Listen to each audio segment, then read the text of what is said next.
So any elected representative, whether it's the Prime Minister of India or any other member of parliament, to talk about numbers with this kind of arrogance, I think is counterproductive.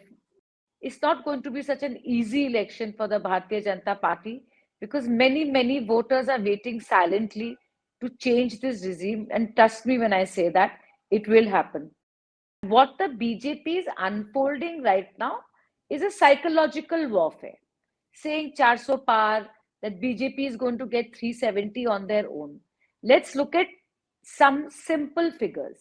The simple figures are that the BJP is repeatedly failing to gain in the south. I don't think you can say BJP is in a comfortable position. And I'll tell you why. If they were so comfortable, then they would not have been so focused on India alliance. You see, opposition unity is there. There's no question of roadblocks. If you are consistently going to attack your alliance partner, who's the strongest force in Bengal, that's what weakens her and the position of the alliance.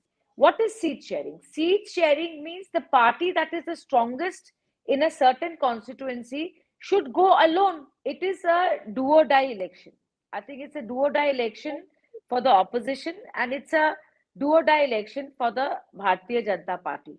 Narendra Modi's credibility is zero. Polarization also has an expiry date.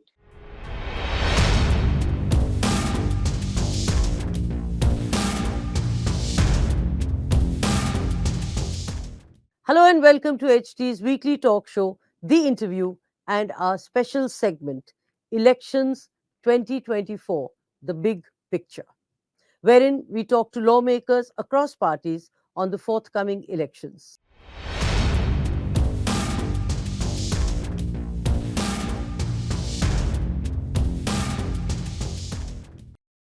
When Sushmita Dev quit the Congress to join the Trinamool Congress, it was lawyer turned politician Kapil Sibal who had remarked that the Congress moves on with eyes wide shut.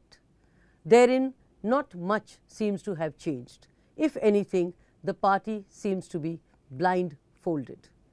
Like many of her ilk, Sushmita Dev has moved on, finding her feet in the TMC. Today, she speaks the language of a party which seems to be working at cross purposes with the Congress. Sushmita Dev is here with us to discuss 2024, whether BJP's 400 par will be a reality, how serious is the challenge from the opposition, is the India alliance as good as over? Sushmita Dev, our guest in HT's weekly talk show, The Interview, in our special segment, Elections 2024, The Big Picture.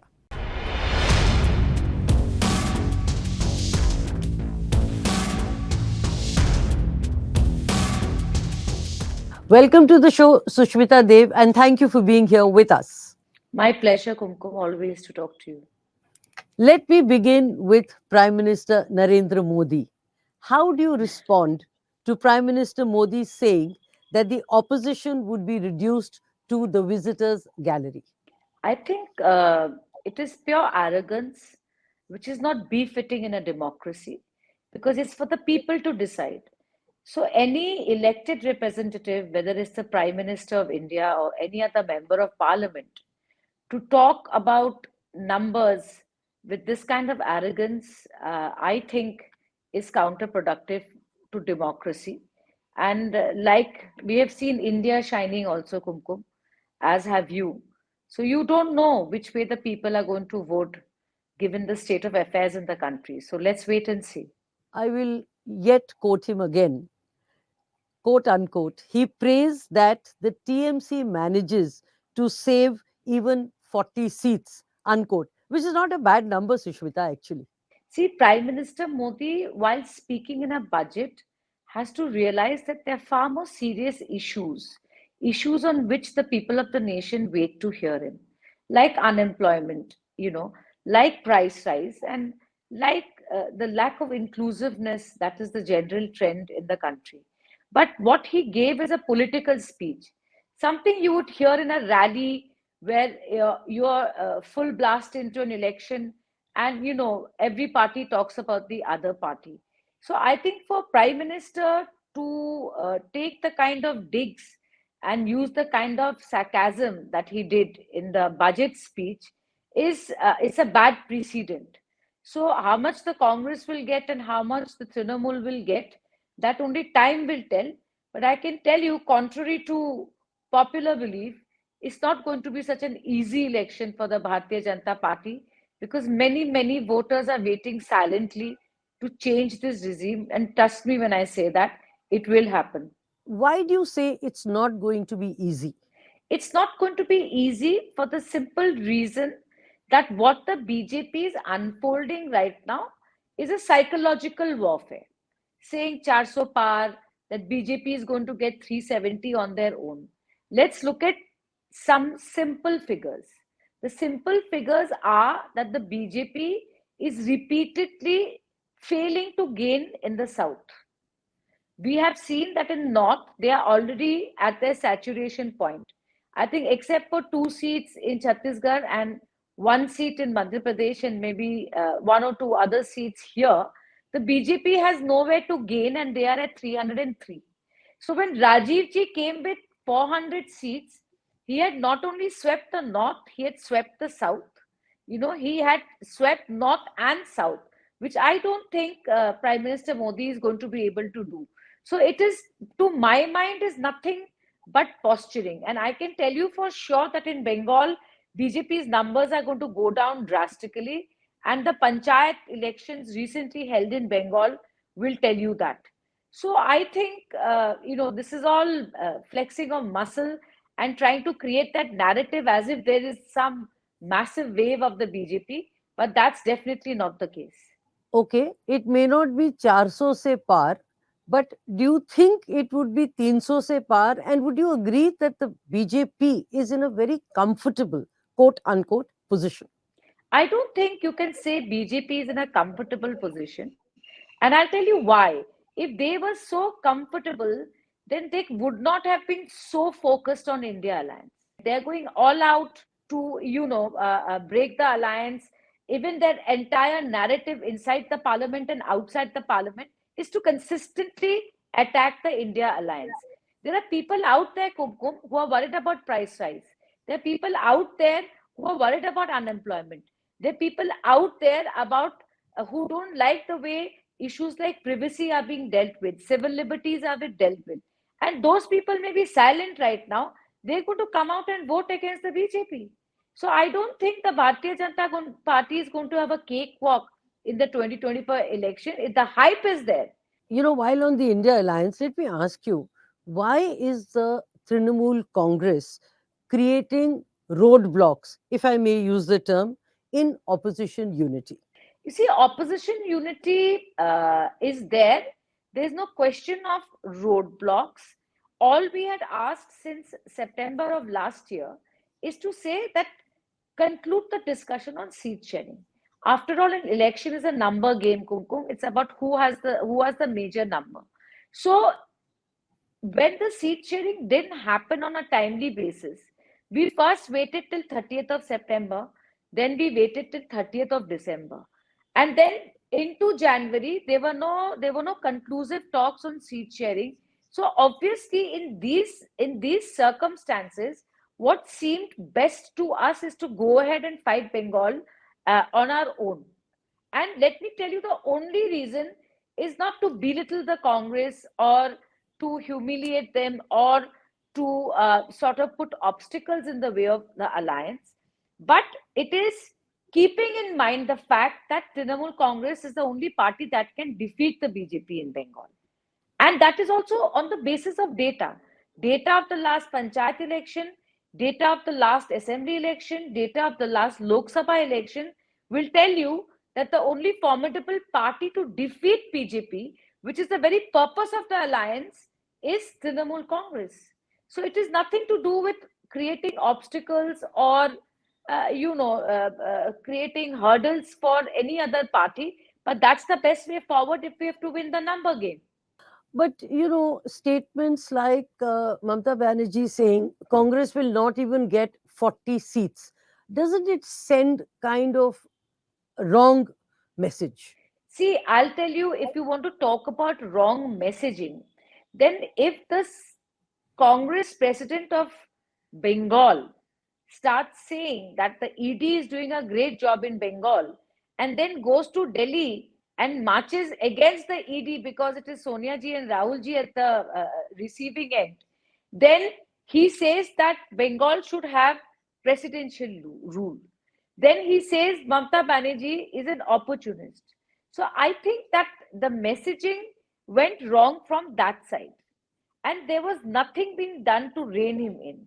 So if you are consistently going to attack your alliance partner, who's the strongest force in Bengal, that's what weakens her and the position of the alliance. And the only way to reposition ourselves is to give a retort to that. So Mamta Didi, in saying will they get 40 seats or no, if you look at the entirety of her speech, what she was trying to say that in 300 seats where the BJP is contesting the Congress directly, that is where the Congress should be concentrating, because without getting the right amount of seats in those 300 seats, how else can you come together and form a government? And I think any logical person will agree to that. So you are saying there is enough evidence in what she said about Congress not getting more than 40 seats, and it was not mere rhetoric. See what she said about 40 seats. She said if you don't get your act together, then you're going to be restricted at 40 seats. So look at states like Madhya Pradesh, Congress is at 1, Rajasthan, Congress is at 0, Gujarat, Congress is at 0, Himachal, Uttarakhand, I can go Maharashtra, all these states, Congress is at 0. So if Congress, it is in the greater interest of the alliance that if they want to cross 40, they should be looking to gain there. That's what she was saying, that at this rate, given what you are doing and the way you're going about it, the entire purpose of the alliance may fall. And it is the Congress party which says that they are the fulcrum of the alliance. So we want them to do well. Without them doing well, I don't think a Tejasvi Yadav or Mamata or Akhilesh Yadav on their own can pull off an alliance government. Yet the TMC has decided to go solo. And isn't that kind of detrimental? And I would use a strong word like suicidal for opposition unity. Not at all, and I'll explain to you why. Seat sharing and alliance are slightly different things. So, what is it Trinamool Congress is saying? Trinamool Congress is saying that they will be ideologically together with people who have the same ideology of pluralism, of secular views, secular principles. But when it comes to seat sharing, what is seat sharing? Seat sharing means the party that is the strongest in a certain constituency should go alone. So when Mamata Di says that I should go alone because I am the strongest party, it is not equal to saying I'm not part of the alliance. Today, if RJD, if DMK, if Indian National Congress and NCP and Uddhav Thackeray, Shiv Sena come together to form a government, you can be rest assured that Mamata Banerjee will be a part of that. But seat sharing is about numbers. So I don't think there's any contradiction there. But don't you think a little bit of give and take, if I may use the term, which means accommodating the Congress a little bit, would help and go a long way in the opposition unity? When you talk about accommodation, it has to be based on ground realities. It can't be based on some wishful thinking. So we have actually put forward data to show the Indian National Congress that why we are better off contesting these seats rather than them. But accommodation can't be counterproductive to the alliance and the number game. And they should accommodate us in Assam and Meghalaya. That's the understanding. So accommodation has to come from both sides. I was just going to come to Assam and Meghalaya and ask you that even if West Bengal is resolved, the problem will still remain in Assam and Meghalaya because Tura is a must for the TMC to retain Mukul Sangma in the party. Also in Assam, anything less than 2 seats would not be acceptable. When we were asked to give our feedback to the party about seat sharing, we made sure that we never asked for a seat in which the Congress is winning, because that would not be fair. So all the seats that we asked for in Assam and Meghalaya are seats where Congress has repeatedly lost. This is accommodation. You make it sound pretty logical. Do you think that there is a communication gap between your party, and the Congress, and what you're saying doesn't seem to go down the way it should?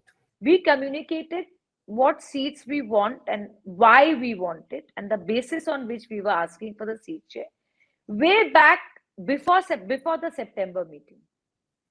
So we communicated our part, but I think they were waiting for the results of Madhya Pradesh, Rajasthan, Chhattisgarh to start discussing the seat sharing. And I think that time lapse became absolutely counterproductive and became very late. I only wish that we had communicated better and discussed it and got it out of the way back in September.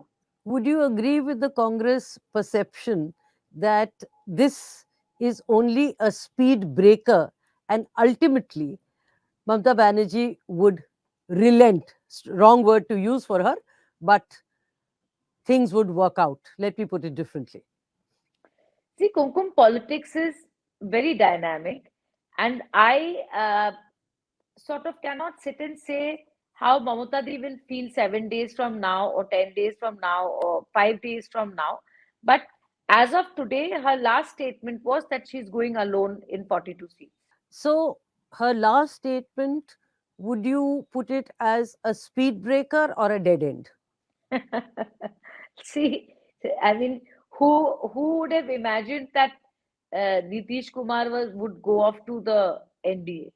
So, like I said, politics is very dynamic, and of course, I know one thing about Mamata Di, that she is very keen that there should be a change of government in the center, and I'm sure that whatever it is she does, whether she goes alone or she doesn't go alone, she'll only act in the greater interest of ousting the present government. Many feel that a phone call from Mrs. Sonia Gandhi to Mamata Banerjee could alter things to the advantage of the alliance, because two reasons. One, Mrs. Gandhi shares a rapport with Mamata Banerjee, and second, for Mamata Banerjee, nothing works like emotion does. There's absolutely no doubt about it that Mamata Ji has the greatest regard for Sonia Ji. Now, if Mrs. Gandhi decides to call her, and how Mamata Ji will react when it comes to seat sharing or otherwise, I mean, I can't say for sure, because it would be sort of speculating.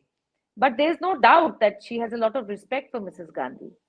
You said that the BJP is nervous about the India alliance.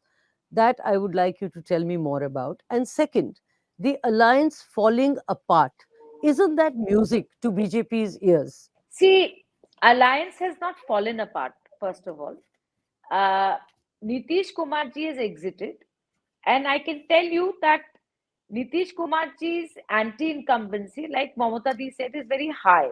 So I think uh, Nitish Kumar ji exiting will help RJD gain, because credibility does matter in politics, and I think it will help. It will only help RJD gain grounds in Bihar.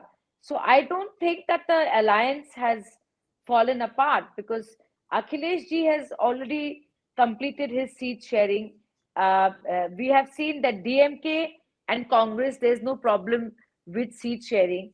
And Maharashtra, there's no problem with seat sharing. In Bihar, there's no problem with seat sharing. So I don't think it should be a problem. And if Aam Aadmi Party decides to fight alone, in Punjab and wherever, whichever other states, I hope that that will not damage the alliance, because even if AAP wins and comes, if AAP wins and comes, it will be very good. See, another thing is, you also have to remember that even while the alliance was having several meetings, not once did the left say that there's going to be seat sharing in Tripura or Kerala. But you see, in Kerala, there is no BJP. So whether the left wins or whether the Congress wins, they'll all be part of India alliance. So I think this narrative about the India alliance is over. It's a propaganda of the BJP. I don't think that everything is fallen apart. So even if in West Bengal, TMC is to go alone or go solo, like AAP would in Punjab and other states, it would really not adversely affect the alliance. Is that what you're saying? It would not, because TMC going alone is does not harm the alliance, because Congress and the left have been wiped out. Look at the other scene, that if we give Indian National Congress 10 seats or 6 seats or whatever it is they want, and they end up losing majority of the seats like they have in the past, that is more counterproductive to the alliance. Let us look at the big picture. What does 2024 post election, what does it look like politically, electorally, and nationally? Politically, the way I look at it, uh, it is a do or die election. I think it's a do or die election for the opposition, and it's a do or die election for the Bharatiya Janata Party. I feel that politically the undercurrent is being underestimated. What is the undercurrent? The undercurrent is of those people who are suffering due to unemployment, those people, especially the middle class, who are suffering because of price rise. And the reason I say middle class, because you see the doles that go out of 1,000 rupees a month or 1,200 rupees a month, it goes to the poorest of the poor. So I think that there's an entire class of people that feels neglected and sidelined, who are going to vote against the BJP. There is also a huge fear psychosis in the country when it comes to the kind of attack on civil liberties, the kind of attack on the constitution, the kind of attack on fundamental rights and rights of the people, is also a very, very big issue amongst many of the people in this country. And that is bound to culminate into something. I mean, if you look at the recent state elections, although Congress lost so many states, the vote share difference is not that much, which also speaks volumes. I mean, it is definitely not a foregone conclusion that the BJP is going to form the government, and neither is it an open and shut case. Before I ask you about the BJP, on what it's doing right, on what it's doing wrong, let me ask you. You spoke about the credibility of a leader in politics being very important. And you said this in the context of Mr. Nitish Kumar. Let me ask you, by that measure, the credibility of Prime Minister Modi is rather high, in fact, very high. See, Mr. Modi's rhetoric is very high. You see, the rancor is very high.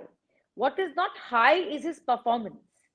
Someone who said, I'll double the income of the farmers. Someone who said, I'll give 2 crore jobs in a year, which means 10 crores job in 5 years. Someone who said, I will eliminate black money and terrorism because of demonetization. Somebody who said GST is going to be flawless, and somebody who said that they respect federalism. All of these counts that I've told you, Kumkumji, Narendra Modi's credibility is zero. You have seen that states, whether it's Bengal or Karnataka or other states in which opposition governments are there, they are protesting against the deprivation by the central government. Today, we have seen two people jump into the parliament, Lok Sabha. They've jumped into the Lok Sabha because, in sheer desperation, because they are unemployed. So those are the signs you need to look at, and those are the signs that tell you that Narendra Modi's credibility is nothing but a PR exercise and a slogan. Like just having a G20 summit, and having foreign prime ministers and presidents come to the country, that's not enough to feed people. And on those counts, Prime Minister Modi's credibility is at zero. And yet won two elections and seemingly on the way to win the next one. See, I'll tell you something, that a election is lost or won because of multifarious reasons.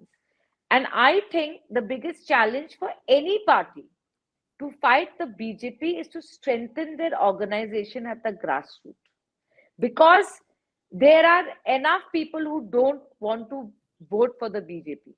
But to culminate that into votes and put it into the EVM machine, that's the job of the organization. So every single party which wants to defeat the BJP has to first gear up the organization at the grassroots level.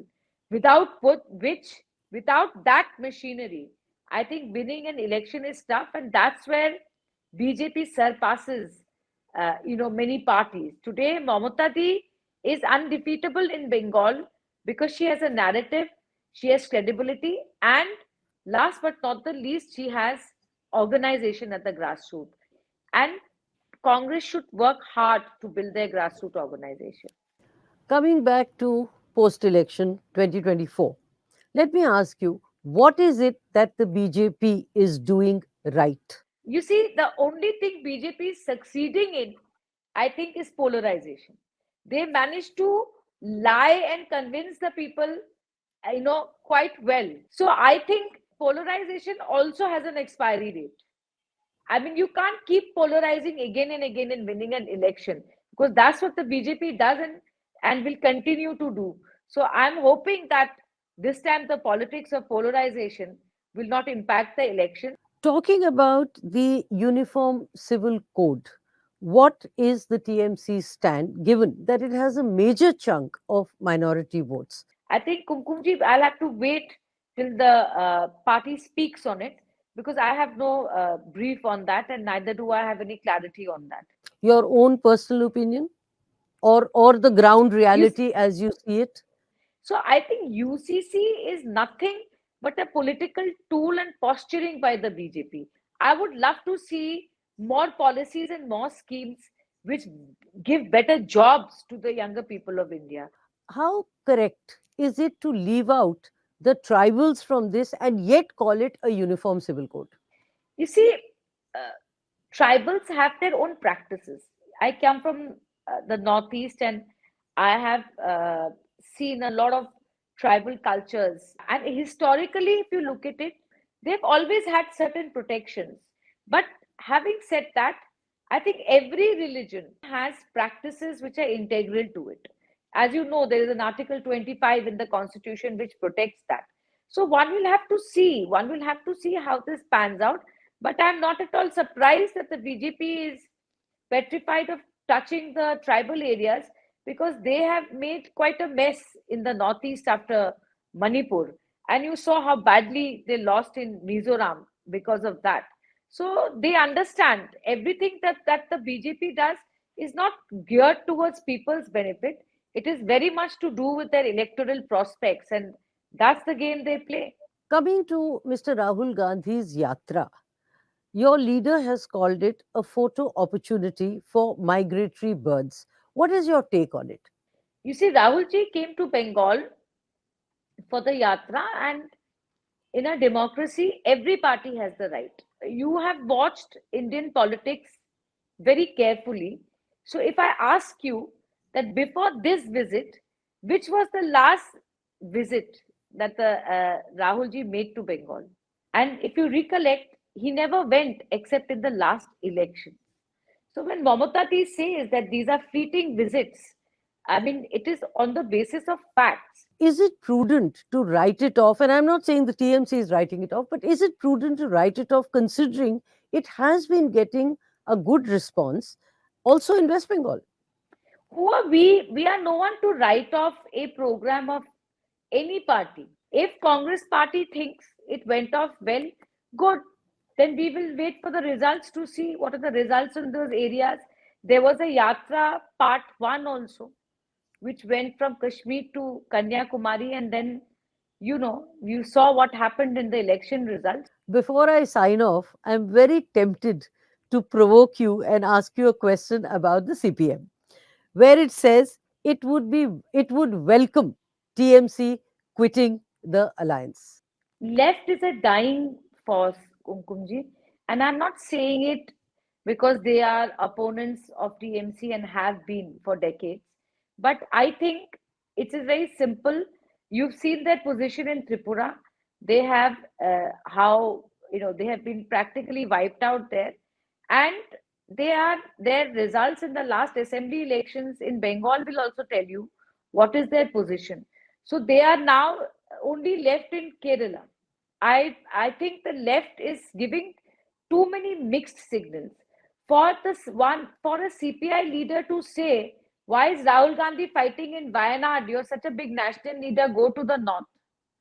So what does that tell you about the left? वो तो किसी के नहीं है. They are clearly a dying force. You're being very generous by saying they are a dying force and you're not using the word dead. Well, I'm not calling them dead for the simple reason is because they still exist in Kerala. But yes, in Bengal, I mean they're as good as not there.